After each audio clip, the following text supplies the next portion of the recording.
Hey guys, I'm working in the bog.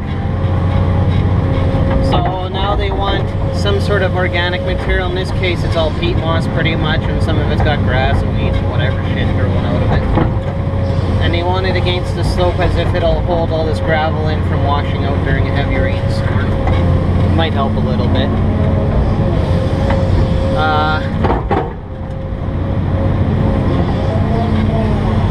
So I just gotta watch out for the power line. Just a little bit up there's a power line, so I'm watching out for that. But if you recall, I had to do some work around a little spring just up here. It's just right there. So I've got water that's coming down this little hill. That water itself is coming from a spring. They want to try and lower the water level around the road as if it'll help stabilize it. Well, this is floating muskeg. It's like being on a floating carpet in a swimming pool kind of thing. It's I don't know, or maybe a sponge even, a giant big motherfucking sponge. And so they want to get the water down, or at least away from the road. And I think the only way, if you wanted to do it proper, is to dig one great big ditch, 2-3 times this width, divert it kind of around the hydro pole over there, the power line, power pole, whatever you want to fucking call it, and through this other spring. The only way I could do that is by knocking down all the bush, all behind here, saving all the big logs, and making a bit of a corduroy road so I don't sink to Davy Jones's locker. But I don't know if they want to spend that much more time and money on that, so I'm going to do it this way. And if they don't like it, well, it's kind of too bad, I guess. I don't know. We can see like my little trickle ditch here is right up against the road bed, so all I can do is just keep trimming, pulling it back, shaping it. And the peat moss here, it erodes very quickly. I mean, this is only a little trickle coming out, so you can imagine if you get lots of rain, what that would do to it. At least until all the grass and weeds take hold. I'll show you how jiggly this is. Yeah. It's like being on a rubber tire excavator, maybe worse. Probably worse. Been a couple years since I was on one.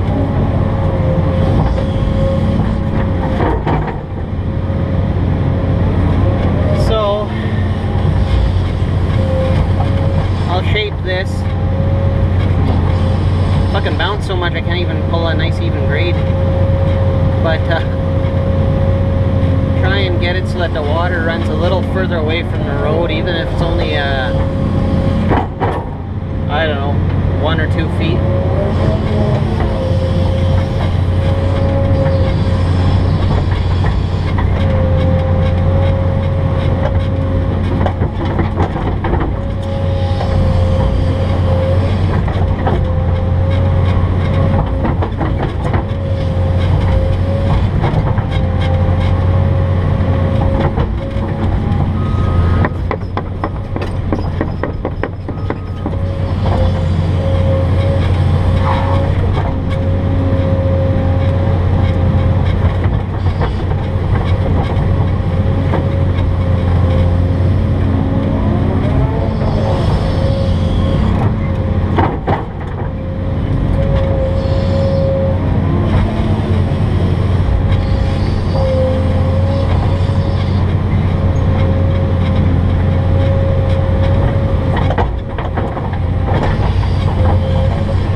just like in my other videos, all that ditching work, I mean, it must be getting boring to you guys by now. But I'm basically using the bucket like a concrete trowel.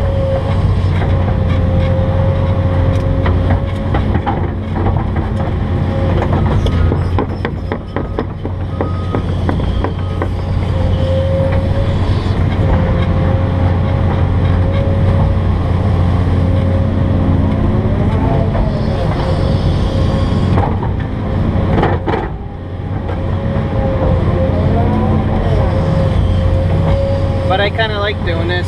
I always like playing with water. And peat moss is kind of nice to work in. It doesn't stick to the bucket like clay does.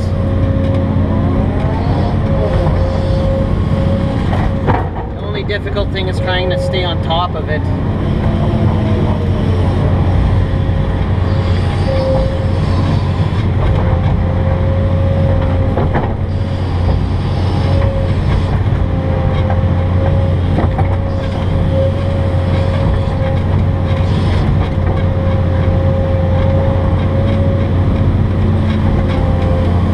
Hoping I come across like a woolly mammoth skeleton or something cool like that, but so far it hasn't happened yet. Oh, there goes the water. So you just see the water running, the waterfall. This is really the only time I've worked on, well, I guess, yeah, in 15 years of being a heavy equipment operator. It was the first job I ever worked on where there was an artesian well or a spring running. So I've been in the mountains and seen them coming out of the side of the mountain kind of thing, but you know, this is mostly flat land here. I'm on the edge of an escarpment, literally on the edge of it. If I go, I don't know, maybe 100 meters further back, then I'll be on sand and gravel and some clay. So it's kind of neat. I miss being in Alberta, I know that.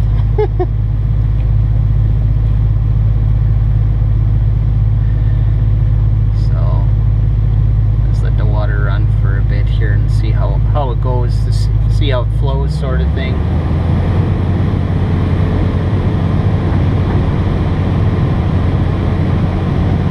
Even if I cut a perfectly straight channel, it'll still just make all these little zigzags, oxbows, and all that kind of thing. It's kind of neat. And sometimes you get these little holes in the ground with a little channel coming out of them, and there's just the slightest little bit of water oozing out of there. It's different.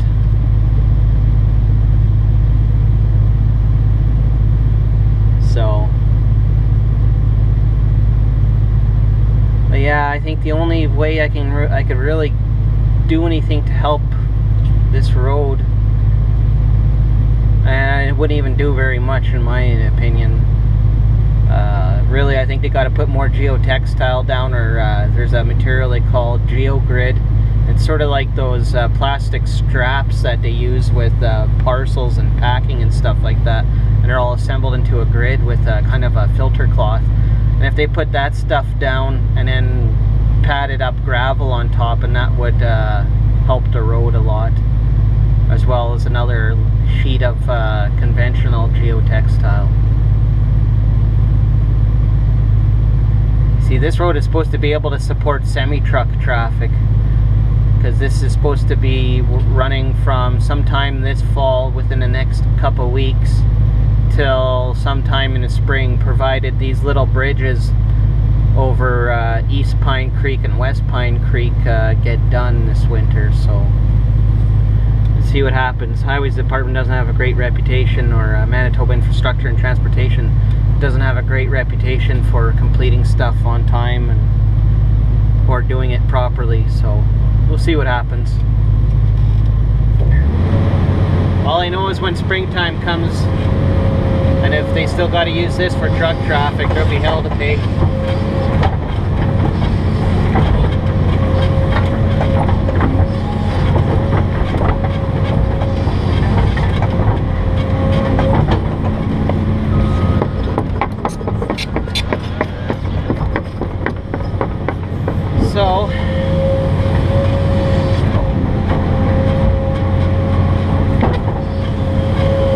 got almost too much material. I can't really continue the ditch I was doing before. I've had to spread this stuff out further up the hill. And this little bit of front slope, and make it about 4 or 5 inches thick. And then V it down to a little half-fast canal kind of thing here, or swale, whatever. If I can reach, I'll dump some shit on the other side there.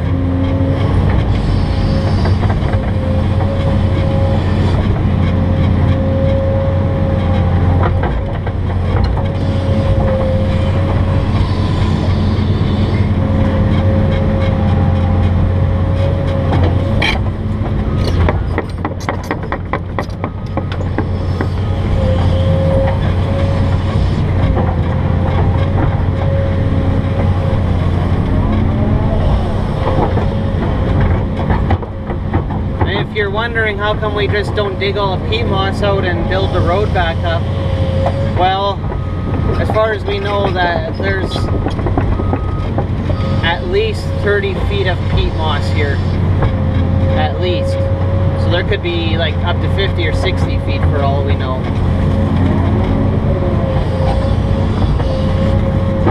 Over a distance of a half a mile to 3/4 of a mile, that's an extreme amount of material to remove. Plus, any hole you dig, it immediately fills up with water. So instead of working against it, you got to work with it. When they built this road originally, they put it on logs. They called that a corduroy road, in case you're not familiar with the term. And then they just dump whatever fill that they can find, like clay or gravel, sand, whatever, on top of it. And you sort of got a semi-stable road. You don't run heavy truck traffic on it, the road can last years, just like this one has. And I think when they built this road originally, the trucks were, semi-trucks at that time were probably half the size and half the weight that they are now.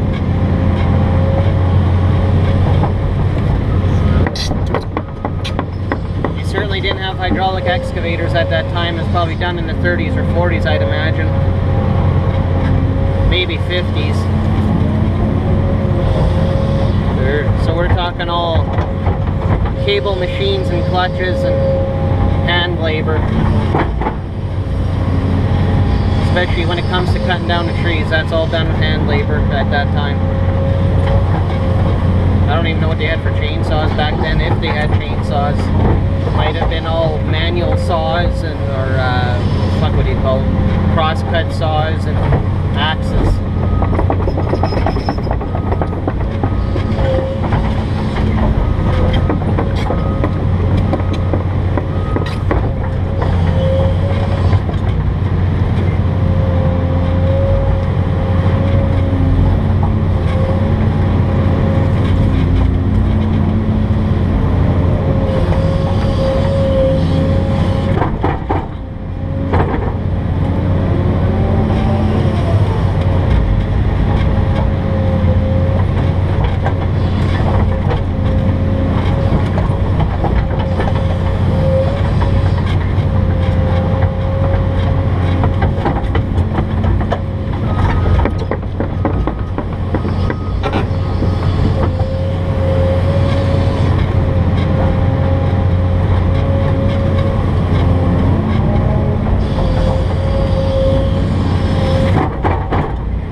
before I end this video, you remember I dug out that grade crossing, all those railway ties down there? Well, that was just there. You can sort of see the crossing, or whatever's left of it. I'm supposed to reshape something, something to do with the old rail bed. I can't remember what the fuck it is. Sorry about all the F-bombs if there's any little kids watching. But some of that other ditching and all that burning and stuff, you can see the little clump of trees off to the right there. Well, that was all done down there. I don't know if it comes out in with the camera or in the video, but that's all that area where I was doing all that ditching, and then I had to load that truck and all that. I'm kind of glad I don't have to load that truck. It took forever for him to do a round trip. It took me most of the week just to do that little bit of ditching there. I don't know how many meters that is, but that's how slow going it was. So that's how it goes. But yeah, all this water flows down to that culvert right over there, and then it flows under the road, and then it goes straight west there, and it runs along the rail bed, so it diverts away from the road for the most part. That piece of road there is actually, even though it's still sitting on peat moss, it's fairly sturdy. It doesn't jiggle and wriggle like this stuff does. That if you go in a ditch there, then of course, yeah, you're going to wriggle and jiggle like crazy if you can stay above the ground. So yeah, working in the muskeg. Talk to you guys later.